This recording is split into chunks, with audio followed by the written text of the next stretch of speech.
오늘은 10대 친구들이 비뇨의학과 쪽에서 특히 많이 궁금해하는 질문들로 이야기 한번 나눠보려고 합니다. 포경수술은 꼭 해야 하는 건지 원장님 생각은 어떠신가요? 과거처럼 무조건 모든 남성이 반드시 해야 하는 필수 수술은 아닙니다. 하지만 본인의 상태에 따라 건강을 위해 꼭 필요한 경우도 있습니다. 포피를 젖혔을 때 다시 원래대로 돌아오지 않아 음경 끝이 붓고 혈액순환이 안 되는 감동 포경의 경우, 포피륜이 너무 꽉 조여서 발기 시에도 기두가 전혀 노출되지 않는 진성 포경의 경우, 포피 안쪽에 염증이 자주 생겨서 통증, 가려움, 고름이 반복되는 기두 포피염의 경우, 포피 입구가 너무 작아 소변 줄기가 가늘어지거나 소변을 볼 때 포피가 풍선처럼 부풀어 오르는 경우에는 포경 수술을 받으시는 것이 가급적 좋겠습니다. 그럼에도 불구하고 일반적으로 시행하는 포경 수술은 많은 장점이 있습니다. 먼저 포피 사이에 끼는 스메그마와 냄새를 방지하여 청결을 유지하기 쉽습니다. 또한 요로 감염, 성매개 감염병의 감염 확률을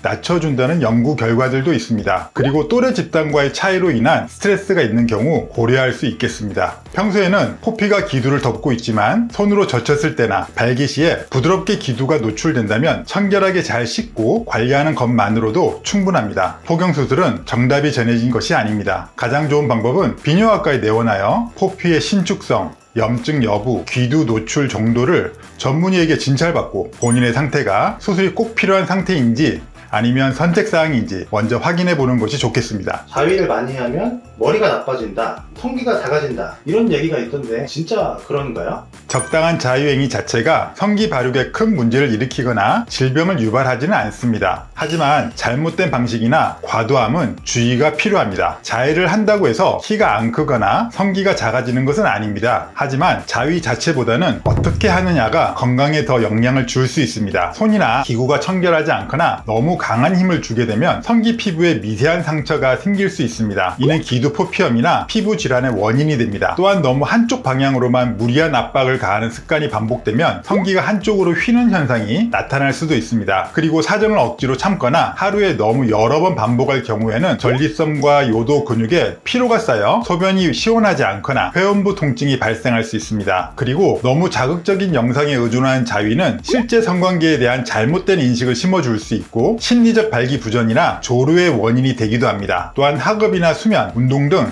해야 할 일을 미루고 자위에만 몰두한다면 조절이 필요한 상태입니다. 자위는 부끄러운 일이 아니지만 우리 몸의 소중한 기관을 다루는 행위인 만큼 부드럽고 청결하게 대해야 합니다. 만약 성기 피부에 상처가 났거나 소변을 볼 때 짜릿한 통증이 느껴진다면 주저하지 말고 비뇨학과 진료를 받는 것이 좋습니다.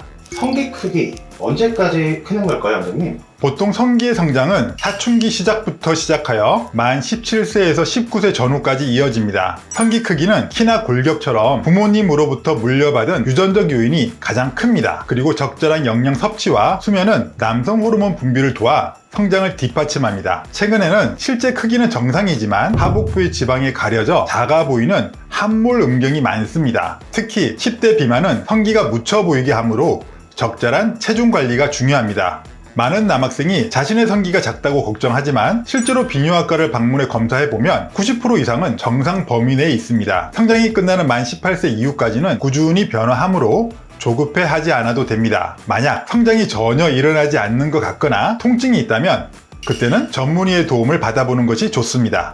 이건 사춘기 아니라도 살다보면 궁금한 순간이 종종 있는데 고환이 갑자기 욱신하거나 하면 이게 큰 문제가 될 수가 있을까요? 사춘기에는 시체 변화가 급격히 일어나면서 고환 부위의 통증을 느낄 수 있습니다. 통증의 원인은 가벼운 것부터 즉각적인 수술이 필요한 것까지 다양하므로 어떻게 아픈지를 파악하는 것이 가장 중요합니다. 10대 남성에게 가장 주의해야 할 질환으로 고환염전이 있습니다.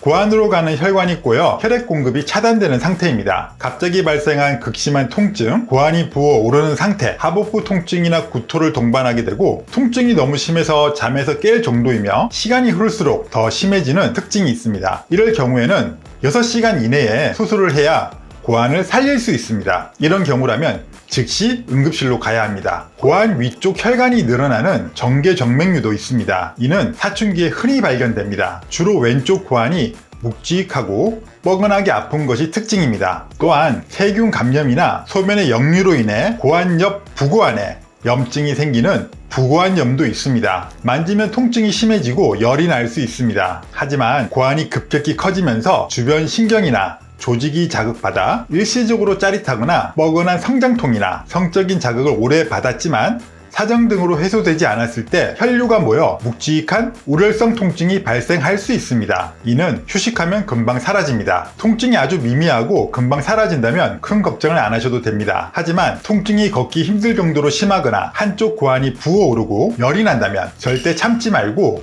부모님께 말씀드려서 즉시 비뇨학과를 방문해야 합니다. 첫 관계 전에 병원 가는 거 10대 입장에서는 좀 씁쓸할 것 같아요. 그거 꼭 해야 하나요? 첫 관계전 검사는 나의 건강을 확인하는 동시에 상대에 대한 책임감을 보여주는 아주 중요한 과정입니다. 성 경험이 없더라도 선천적인 요인이나 생활 환경에 의해 유레아 플라즈마 같은 상재균이 있을 수 있습니다. PCR 검사라고 불리는 소변 검사만으로도 간단히 확인 가능합니다. 또한 포경 수술이 필요한 상태인지, 성기 피부에 질환은 없는지, 혹은 정계정맥류처럼 성장에 영향을 줄 수 있는 요소가 있는지 전문의의 진찰이 필요합니다. 그리고 흔히 자궁경부암 백신으로 알려진 가다실, 즉 HPV 백신은 남성에게도 매우 중요합니다. 성기 사마귀와 항문암 등을 예방하며 파트너에게 바이러스를 옮기지 않기 위해 첫 관계 전에 맞으면 효과가 가장 좋습니다. 본인은 아무 증상이 없어도 균을 가지고 있을 수 있으며 이를 모르고 관계를 가질 경우 파트너에게 질염이나 골반염을 일으킬 수 있습니다. 그리고 피임법이나 올바른 콘돔 사용법 등에 대해 전문의에게 정확한 의학적 조언을 들을 수 있습니다. 자신의 몸을 소중히 여기는 사람이 파트너도 소중히 여길 수 있습니다. 간단한 소변 검사와 신체 진찰만으로도 많은 걱정을 들 수 있으니 가까운 비뇨의학과에 편하게 들려보세요. 그것이 건강한 성인으로 나아가는 첫걸음입니다. 키스만 했는데 성병에 걸린다? 그럴 수가 있나요? 일부 성매개 감염병은 키스만으로도 전염될 수 있습니다. 하지만 모든 성병이 그런 것은 아니며 입안의 상태나 성병의 종류에 따라 위험도가 다 다릅니다. 전염되는 병은 주로 점막이나 침을 통해 이동하는 바이러스 및 세균이 원인이 됩니다. 가장 흔한 경우가 헤르페스입니다. 입술이나 입 안에 물집이 있는 상태에서 키스를 하면 바이러스가 상대방에게 옮겨갈 수 있습니다. 겉으로 증상이 없어도 바이러스가 배출되는 시기라면 전염이 가능합니다. 입안이나 입술에 매독으로 인한 궤양이 있는 경우 키스를 통해 매독균이 침투할 수 있습니다. 임질 및 클라미디아의 경우라면 성기뿐만 아니라 목구멍에도 감염될 수 있습니다. 상대방의 목에 균이 있다면 깊은 키스를 통해 전염될 가능성이 희박하지만 그래도 가능성이 존재합니다. 그리고 HPV라고 불리는 인유두종 바이러스가 입안 점막을 통해 전염되어 구강 내 사마귀를 유발할 수 있습니다. 위험한 경우는 잇몸 질환, 구내염 혹은 양치 중 생긴 미세한 상처가 있다면 균이나 바이러스가 혈류로 침투하기 쉬워집니다. 그리고 깊은 키스를 통해 타액의 교환이 많을수록 전염 확률은 올라갑니다. 키스로 성병에 걸릴 확률이 성관계만큼 높지는 않지만 완전히 제로는 아닙니다. 만약 키스 후에 입 주변에 이상한 물집이 생기거나 목 통증이 지속된다면 비뇨학과나 이비인후과를 방문해 간단한 검사를 받아보는 것이 가장 확실한 확인 방법입니다.